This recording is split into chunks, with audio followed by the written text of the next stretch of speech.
Hello everyone, Benji-Sales here, and if you've been paying attention, over recent weeks and even days, we've gotten a ton of new PlayStation 5 hardware details. We know it's going to be using AMD's Navi-based technology for its GPU, which is going to have a brand new RDNA architecture for it. It's going to be using a Zen 2 core-based CPU. It's going to have an SSD.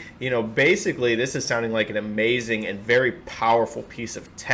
But what good is new hardware without some awesome games to go with it? So today, this is going to be just a little bit of a fun video. I'm going to break down 5 PlayStation exclusives that I want to see the most on next gen hardware. Now, whenever I was doing the research for this video, I was looking over a lot of the Sony owned IP, and I realized, man, there are so many really cool, really old dormant franchises that they own that I would love to see get a new take and a new spin, maybe a new life on next gen hardware. But I just could not narrow it down to the big games that I want as well as the old games that I want to 5. So I'm actually going to make a separate video later on with 5 unlikely sequels that I would love to see on the PS5. But this video, this is going to be mostly the big ones, right? A lot of the ones that I'm sure are going to be on your lists. I'm sure I'm going to have some that you don't want to see, or I'm going to leave off some of your favorites. But these are mostly the big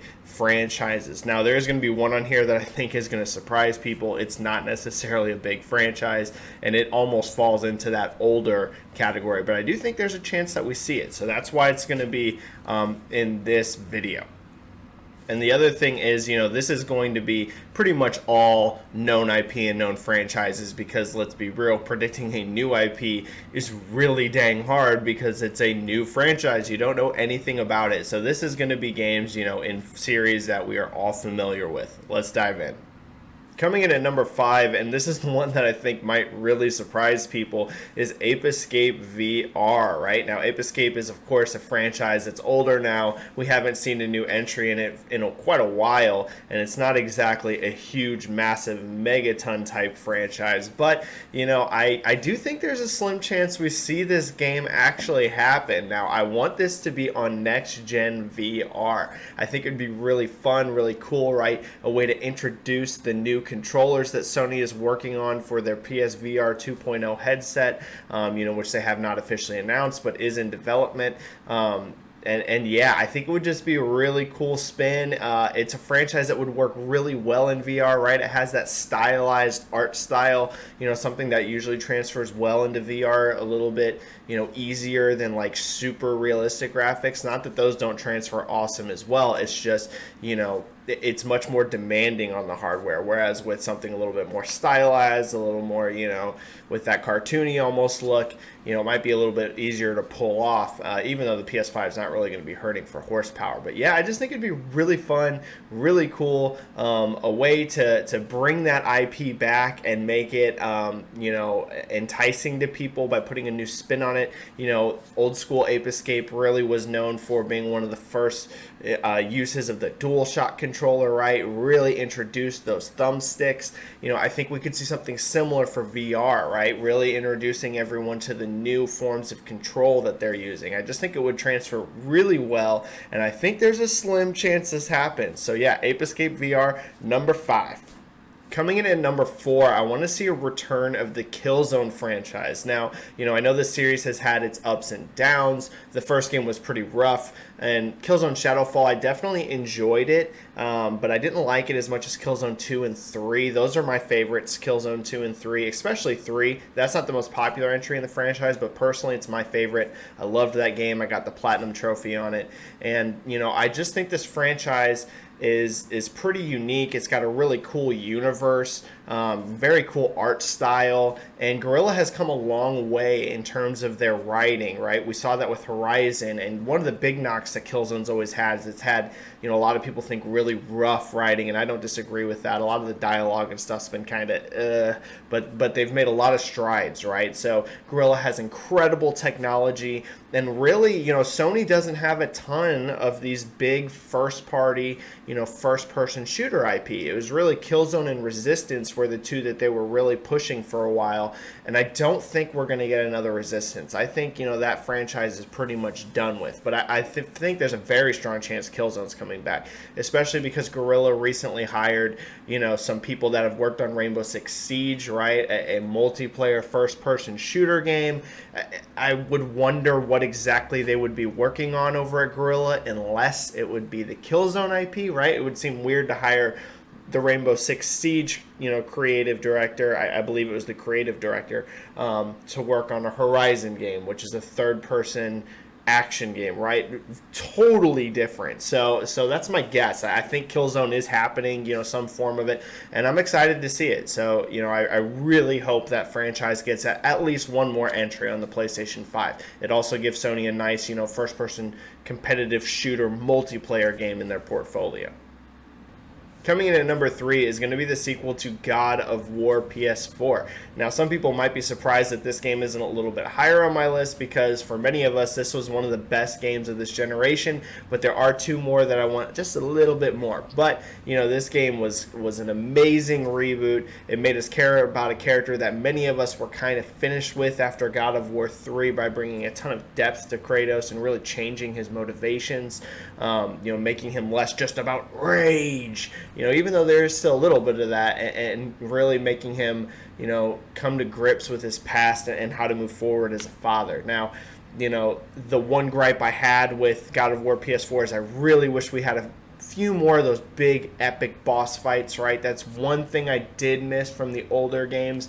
There was a couple in the newer God of War, but that was the one thing that I hope they address in the sequel, and I think they're going to. I think internally they knew that too, that this game's well documented. It was a challenge to bring this back and to figure out the exact vision that they were going to go with and how to execute on it, which makes sense. This was a massive re-envisioning of something. So, I got a feeling as good as God of War, 1 was, I think this sequel is going to be something really special, especially, now that they have their feet under them and they know exactly what they're doing with it.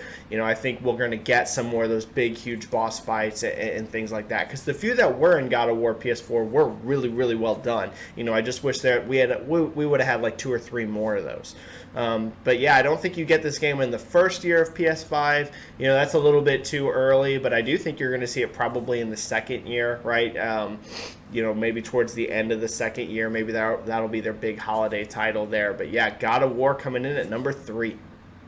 Coming in at number 2 on my list is going to be the sequel to Horizon Zero Dawn. This is one of flat out my favorite PS4 games, the original Horizon. I absolutely loved the story, the setting. I love Aloy as a character. I loved that the super futuristic sci-fi story paired with that ancient, kind of feeling technology. It was just so cool.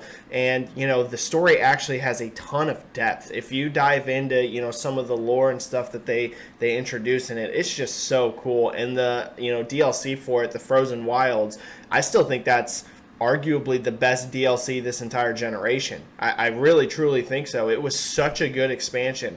A cool new area, a ton more story, really, honestly. Like, they dive way even more into some of the stuff that happened earlier on in that universe. So anyways, I want to be able to mount more of the enemies. You could kind of do that already in the first game, but it was mostly some of the smaller ones. Let me climb up a Thunderjaw, right, and ride that thing. How crazy would that be? Maybe some sort of aerial flying mounts that you could get on. That would be super cool. I want to keep Aloy as the main character. I do not change that, which I doubt they would anyway. She was a super, super popular, huge hit, but that would be a mistake. Don't do a creative character, or some other new protagonist. It needs to be her. And yeah, there's just so much more they could do. More water, type enemies. I mean, the list goes on and on and on and on. I think it'd be cool to go to a new area. Obviously the map will be different, but it was kind of set in that Colorado type setting. Let's go somewhere totally different, a totally different look and feel, and see how some of the other areas of the planet have changed. So yeah, that's going to be number 2. I think this game, out of all of the ones on my list, has the most potential to really, blow out and blow away what the original, did. And for number one on my list, the game I want the most on the PlayStation 5, Bloodborne 2. And folks, it's not even close. It's not even close. I want Bloodborne 2 more than almost any game, period. The only game I want as much as Bloodborne 2 is Alan Wake 2, right? But this is like, dear God, I don't know what we have to do to make this happen. You know, there's been some debate why we have not seen this game yet. You know, some people have theorized From just doesn't want to work on it. They just don't want to make a Bloodborne 2. They're busy with, you know, some of their other projects. You know, some people don't know if, you know, they've just been intentionally waiting, you know, to just do some other stuff. And the plan is to put this out on PlayStation 5. You know, who knows? My guess is that From has been just really working on their own IP, you know, Sekiro and this rumored game that they're doing with George R.R. Martin. You know, that they've just been so busy building up their own franchises. They haven't been concerned with the Bloodborne 2 because Sony does own that IP, right? It's not something that From, you know, can just take wherever they want. But dude, make it happen. I don't care. Sony, throw them money. I don't care. Just literally rain. Just thousands of dollars, millions of dollar bills just dumping on From Software to make this game happen. Because you know what? Even though Bloodborne wasn't the most massive seller, it still sold good, but it wasn't, you know, a God of War or a Spider-Man or one of these. This is the kind of game that will sell consoles, right? I truly believe that because the Bloodborne fan base is so passionate. I think if they make this game on PS5, people will go out and they will buy a PlayStation 5 for this game. This is the type of console moving, you know, type franchise, in my opinion. You know, the first game it is just incredible. It has this amazing, you know, Lovecraftian universe, the super dark horror vibes with that, you know, Dark Souls type gameplay, obviously with its own spin, but goodness, man, it was just one of the greatest games of this entire generation. Just imagine what they could do with it on next-gen hardware. You know, some of the boss fights they could do, the scale of things. God, they could just do so much with this game. So, you know, that's going to be number one, Bloodborne 2, and it's not close. Please, just make it happen. All right, everyone, that is going to wrap it up. The 5 games that I want the most, the 5 exclusive titles that I want to see the most on the PlayStation 5.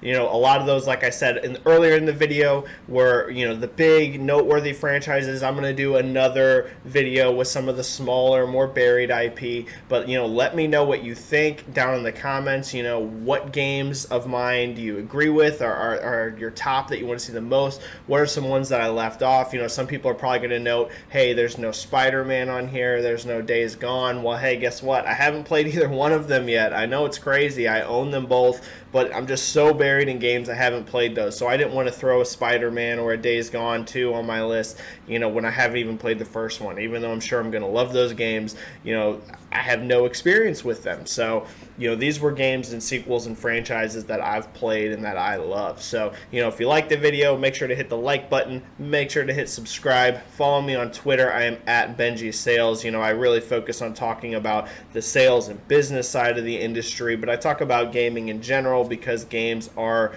frankly, freaking awesome. And yeah, I'll see you all in the next video, everyone. Thanks for watching.